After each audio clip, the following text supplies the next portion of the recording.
구경은 그만하고 어서 와요. 멀리서 왔는데 고마워요. 커피 한 잔 해요. 아쉽게도 크루아상이 똑 떨어져 버렸네. 그래도 연어 폭탄 샐러드가 맛있을 거예요. 얼른 와요. 좀 먹어요. 같이 벌 사는 학생처럼 먹으면서 이야기합시다.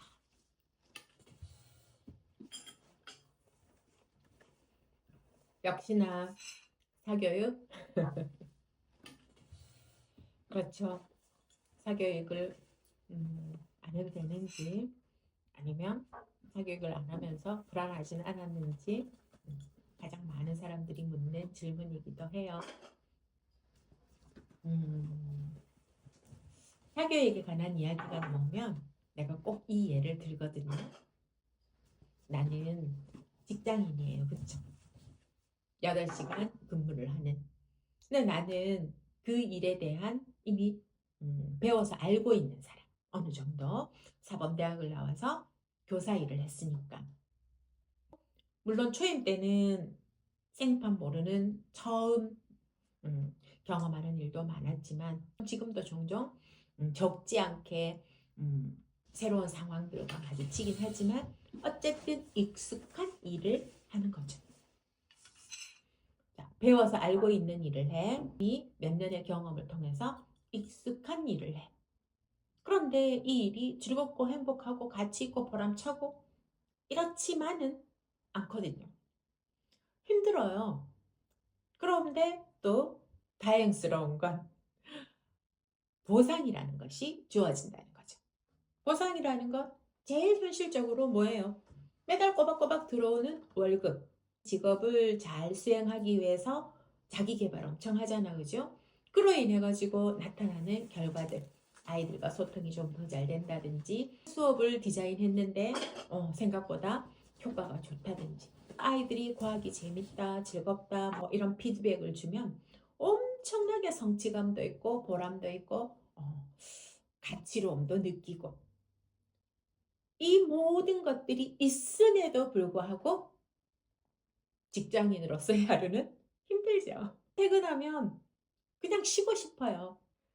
자, 이런 나에게 만약 남편이나 시어머니께서 얘야, 얼른 저녁 먹고 학교에 다시 가서 시간의 수당을 3시간 더 벌어오렴이라고 이야기를 한다면,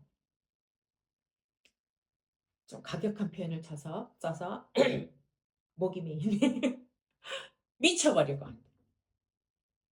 그런 상황이 절대 오지도 않겠지만 상상만 해도 정말 미쳐버릴 것 같아요.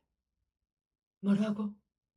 도저히 그걸 난 받아들일 수가, 나는, 다른 사람은 모르겠고 나는 받아들일 수가 없을 것 같아요.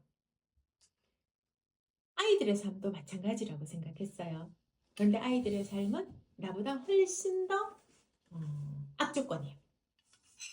그 아이들은 이미 배워서 알고 있는 것을 가지고 학교 생활을 하는 것이 아니라 매 시간, 특히 중학생들은 시간마다 다른 교과 선생님이 들어와서 다른 내용들을 가르치잖아, 그죠?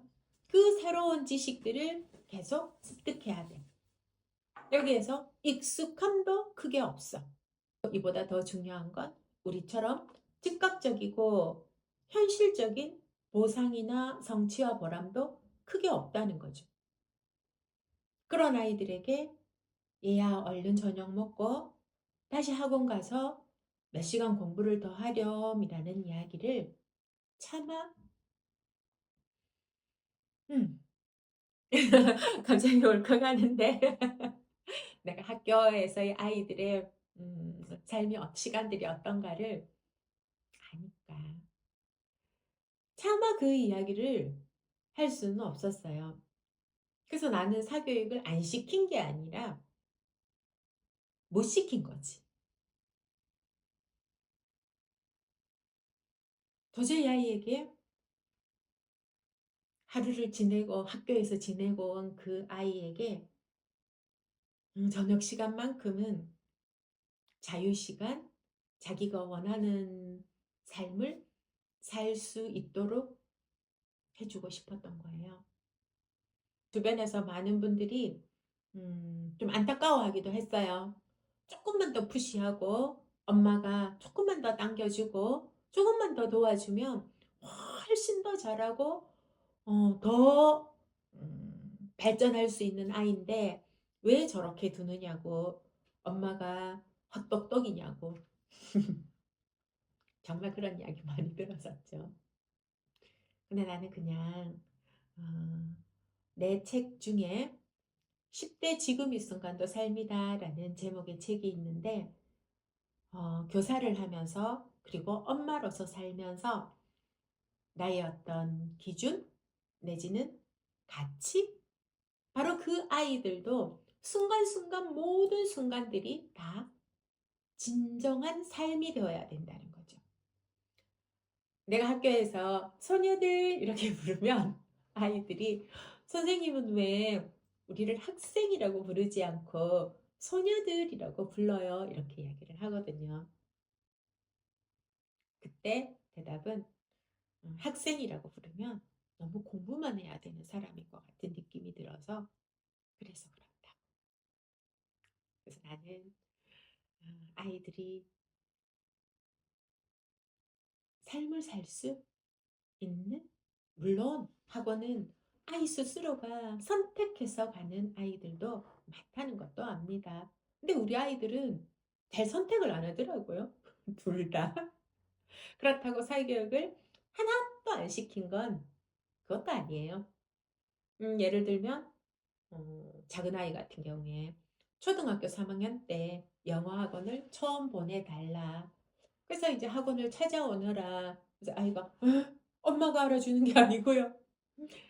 "엄마가 다닐 학원이 아니지 않니? 학원은 네가 다니고 싶다고 했고 네가 다닐 학원이야. 네가 공부를 할 것이니까 친구들한테 수소문을 해서 몇 군데 학원을 한번 따라가 보렴." 들어갔을 때 학원의 분위기나 그리고 선생님들 네가 이 학원에는 한번 다녀보고 싶어."라는 생각이 드는 곳. 네가 가고 싶은 곳이어야 되니까 네가 찾아야 되지 않겠니? 엄마의 정보력이라고 하는데 저에게는 없는 거죠. 아이 스스로의 아이의 정보력. 아이가 학원을 선택을 해 왔어요. 근데 놀랍게도 집 앞에도 같은 브랜드의 영어 학원이 있는데 멀리 차를 타고 가야 되는 학원을 선택을 하겠다는 거예요. 왜 이랬더니 첫 번째 자기가 학원을 다니고 싶은 이유 중에 일단 학원이 어떤 곳인가 한 번도 가본 적이 없으니까 궁금하고 그다음 두 번째 학원 차가 너무 타보고 싶다는 거예요. 근데 동네에 걸어서 가는 곳에 가면 탈 수가 없잖아. 그리고 학원 차 안에서 뭔가를 한번 먹어보고 싶다. 그래서 아이가 학원을 선택한 기준 중에 우선순위가 학원 차를 꼭 타야 되는 것이었 이제 몇 달 열심히 재밌어 하면서 다니더라고요. 그러더니 그만두겠대. 그래서 그만두라고 했죠. 이때 이제 남편하고 살짝 이제 부딪히기도 해요. 아이가 좀 힘들어해도 참고 견디는 것도 가르쳐야 되지. 힘들고 하다고 관두게 하면 되겠느냐. 근데 아이가 힘들어서 그만두겠다는 아니었었거든요. 그 학원을 다녀야 될 이유가 없다는 거죠.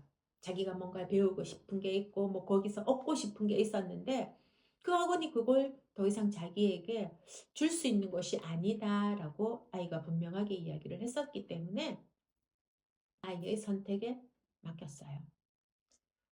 그러면서 네, 뭐 거의 정말 거의 사교육 없이 두 아이 다 어 대학도 가고 뭐 큰아이는 유학도 가고 지금 자기들의 표현으로는 꽤 괜찮은 사회인으로서 잘 살아가고 있거든요.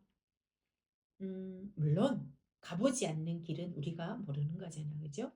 내가 그때 사교육을 엄마의 정보력을 최대치로 끌어올려서 우리 아이들을 도와줬더라면 도와준다는 표현이 우리 아이들에겐 적합한지 잘 모르겠는데 특히 우리 둘째 경우에는 둘째가 그런 이야기를 한 번씩 하거든요. 만약에 엄마가 10대 시절에 자기를 공부를 시키려고 노력을 했더라면 지옥을 살았을 거라고. 자기만 지옥을 사는 게 아니라 하기 싫어하는 딸을 바라보는 엄마 역시 지옥을 살았을 거라고. 그래서 우리 둘은 지옥을 살 수도 있었는데 엄마가 다행히 그러지 않아서 아이의 표현을 빌면 자기의 10대는 꿀을 빤 인생이라고. 그래서 미련도 없고 후회도 없고 제일 중요한 게 있어요. 아, 고등학교 동창을 만났는데 동창생들이 여고 시절로 돌아가고 싶지는 않다. 첫 번째가 성형을 했기 때문에 빵 터졌죠. 그 다음 두 번째는 공부만 하던 그 시절이 싫어서. 근데 자기는 그 이야기를 들으면서 생각을 해보니, 나는 그 시절로 돌아가도 괜찮은데? 난 그 시절도 참 좋았었는데? 라는 생각을 하면서 엄마 생각이 많이 나더라. 내가 머치 투 머치. 먹읍시다. 일단 먹으면서 먹고 또 이야기합시다. 우리 집 커피 맛집이에요. 얼른 좀 너무 생각이 많이 나고 있는데